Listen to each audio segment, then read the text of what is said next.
in that forward room that we now realize to be a heaven for us Kinder 1 and Kinder 2. Gone are the days when we do whatever we want to, even if teacher busy is busy, teaching us busy, taking care of us for hours a day. Today we finish a whole year of learning, joy, and love that we have, and we give credit to Miss Lizzie Cardenas for her undying devotion as a teacher.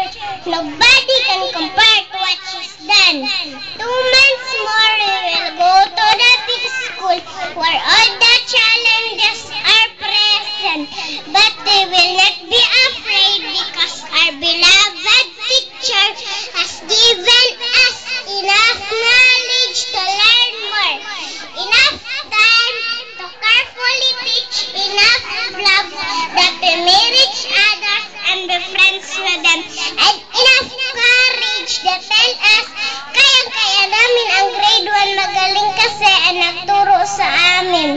We believe that place not because we want to, but because and we have to move forward and gain more knowledge. But I will assure you that even if I go, I will always cherish the memories we have in this place. I will not forget my alma mater, lovely daycare center, because this is our first land. So I encourage you that when we go to the big school, do not forget that we can be proud of this kinder school. Always be ready, always be friendly, and always be thankful. So today we thank you, most especially our beloved parents, for supporting us all through the way. Above all, let us thank God that we made it. Congratulations everyone. Congratulations, Teacher.